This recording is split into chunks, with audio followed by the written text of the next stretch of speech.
Muito interessante a gente pensar em como que o coronavírus, né, esse vírus que carrega essa doença, né, que é o Covid-2019, como que um vírus como esse e a sua propagação nos dão a oportunidade de pensar ou de enxergar melhor as bases sobre as quais os nossos relacionamentos estão assentados, né? Que são basicamente essas bases, estruturas das sociedades pós-industriais, modernas, capitalistas. Então é interessante a gente perceber o quanto que o modo como a gente se relaciona, né, de certa forma está condicionado por essas bases sem que a gente perceba. Isso são coisas meio que invisíveis, né, no nosso dia a dia, mas quando a gente enfrenta uma situação de colapso, isso tudo vem à tona, torna-se muito mais evidente, a gente é capaz de enxergar muito melhor, não só essas estruturas e a sua fragilidade, como também o modo de relação que nós temos na sociedade e como essas relações também são frágeis e condicionadas. Então nesse vídeo aqui, obviamente, que eu não vou falar sobre a questão de saúde pública, porque eu não me sinto capacitado para isso, só quero aproveitar a oportunidade para dizer para todos nós, para você, para que você possa se cuidar, obviamente, para que você possa estar atento ao que dizem os órgãos de saúde, as autoridades de saúde, e à medida que você vai se munindo de informação, você possa também fazer a sua parte para cuidar de você, cuidar das pessoas que você ama, cuidar daqueles que estão no seu círculo familiar e de amigos também, né? Sem nenhum pânico, mas entendendo que a situação obviamente é séria e depende de que cada um faça a sua parte para a gente poder ter um melhor resultado, né? Então, para começar, o seguinte, vamos caminhar para o assunto do vídeo e para começar a dizer o seguinte, né? Quando a gente está numa situação como essa de pandemia, em que um vírus já está se propagando de tal forma que não é mais possível evitar a sua propagação, existem apenas estratégias coletivas de controle dos impactos, né? E essas estratégias coletivas, elas dependem, obviamente, de uma consciência coletiva de todas as pessoas, né? E que a grande dicotomia que nós vivemos, que é o individualismo de um lado e a consciência coletiva do outro, que possa prevalecer a consciência coletiva, né? Então veja, nós temos basicamente duas grandes estratégias que estão sendo usadas no mundo hoje.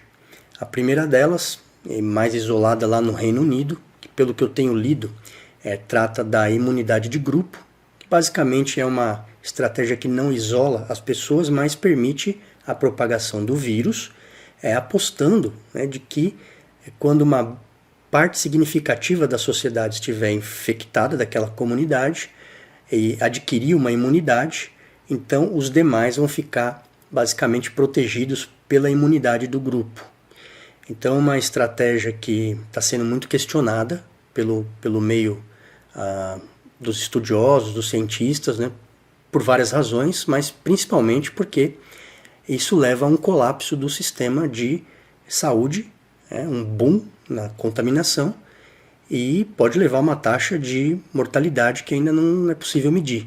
Só para vocês terem uma ideia, os especialistas falam que para que se chegasse a esse estágio, né, de imunidade de grupo, seria necessário que pelo menos 60% da população, em média, estivesse já contraído a doença e adquirido uma imunidade natural, sendo que não é possível ainda saber como se dá essa imunidade natural no caso dessa doença, e uma simples mutação do vírus poderia levar à total derrota dessa estratégia, né? E a outra estratégia que está sendo usada pelo resto do mundo e aqui no Brasil também é exatamente a do isolamento social. Então, basicamente, é você separar as pessoas, né? Não impedindo que o vírus se propague, mas fazendo com que a taxa de aceleração seja bastante reduzida. E aí o que acontece? Obviamente que você vai ter aqui os aparelhos de saúde, como a taxa de propagação é muito menor, eles vão ter capacidade para atender as pessoas na medida em que o vírus vai se propagando, o que é uma estratégia que parece levar a um impacto muito menor. Mas perceba o seguinte, para que qualquer estratégia coletiva dê certo, é preciso que cada um de nós faça a sua parte. E para isso é necessário que exista uma consciência coletiva. E é justamente a consciência coletiva que é um grande problema nas sociedades que estão assentadas sobre as bases pós-industriais capitalistas. Em comparação, por exemplo, com as sociedades consideradas mais arcaicas, mais primitivas, você tinha um modelo que ligava as pessoas, um modelo de solidariedade que não tinha muito a ver com a especialização do trabalho, que não tinha muito a ver com os meios de produção. Mas as pessoas eram conectadas muito mais por crenças comuns, por valores comuns.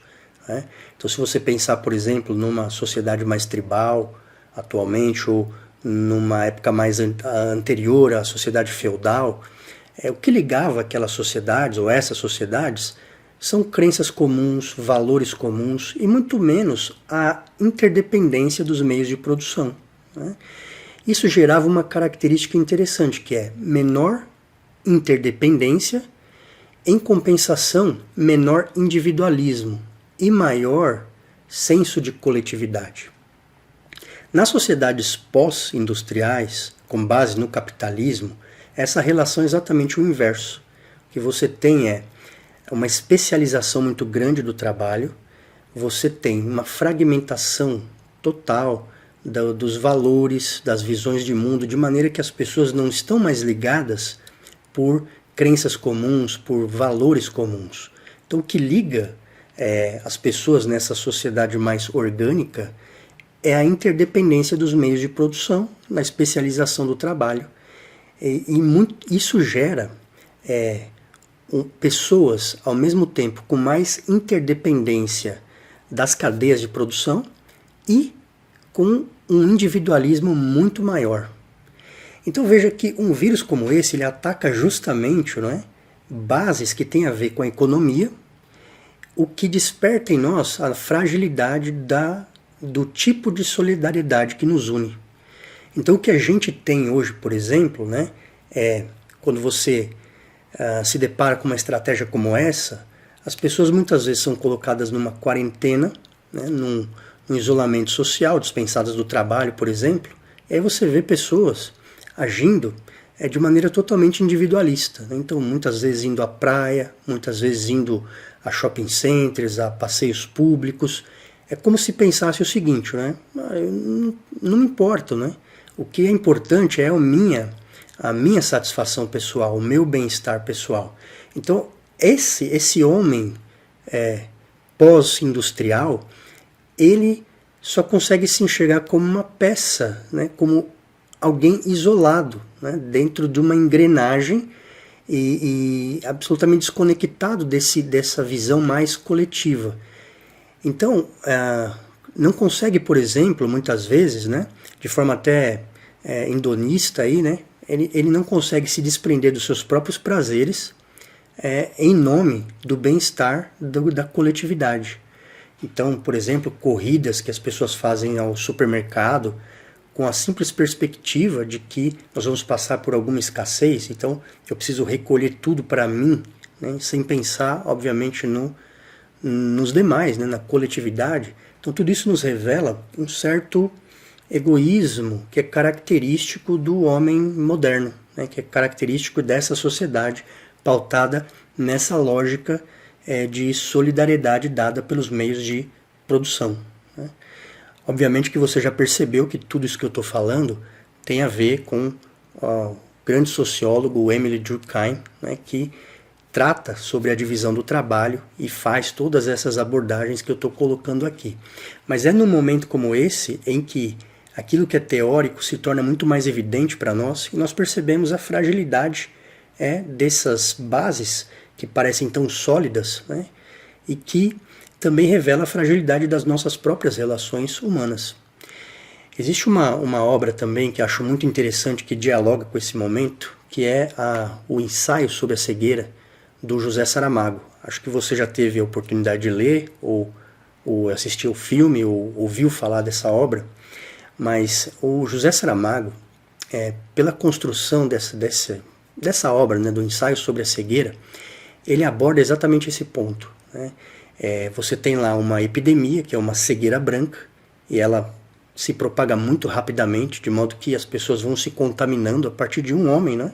Começa uma contaminação muito rápida, e aí as autoridades públicas, muito preocupadas, começam a isolar as pessoas num lugar abandonado que é um manicômio, né? Isola as pessoas lá e vão fornecendo alimento de maneira racionada para aquele grupo. E naquele ambiente de escassez, né, naquele ambiente de colapso, aquilo que está dentro do ser humano, muitas vezes de pior, se revela, né, aquela essência do ser humano. Né? Então, começa a haver uma disputa animal, né, para a sobrevivência. Alguns grupos, né, de maneira muito egoísta, começam a controlar os alimentos e tudo aquilo que tem a ver com a sobrevivência, e começam a fazer disso moeda de troca para outros grupos. Então passam a exercer um domínio, uma dominação sobre outros grupos, trocando alimentos por trabalhos forçados, ou por sexualização, né, por prostituição, coisas desse tipo. Então começa a se revelar ali uma espécie de canibalismo, né, que vai mostrando aquilo que tem de pior muitas vezes no ser humano, que está escondido ali e que não se revela enquanto a sociedade está mantida em um certo equilíbrio. Mas no momento em que esse equilíbrio deixa de existir, em que as bases que estruturam uma sociedade são rompidas, então se revela aquilo que há de mais verdadeiro nos seres humanos. Então, isso para nós serve para pensar, né, que é no momento em que a gente passa por uma ruptura, por momentos delicados em que a gente precisa de uma consciência coletiva, talvez seja nesse momento que a gente mais consiga enxergar a nós mesmos, né?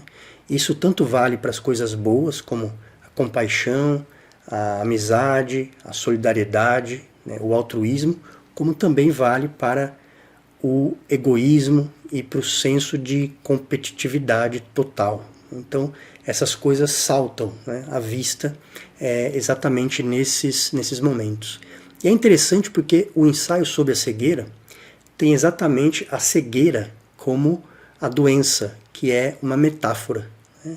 É como se pudéssemos dizer que, por meio da cegueira, quando aquela sociedade se torna cega, ela consegue enxergar além das superficialidades, consegue enxergar o que realmente existe de essencial na sociedade e nos seres humanos. Então isso é bem interessante, né? Talvez a gente de alguma maneira esteja vivendo um momento exatamente como esse. E aí o que fica para nós é aquela lição, né, que está na própria obra do ensaio sobre a cegueira, que é a responsabilidade de enxergar enquanto os outros estão se tornando cegos. A gente tem que pensar nisso, em que medida a nossa sociedade não vem se tornando cega ao longo do tempo.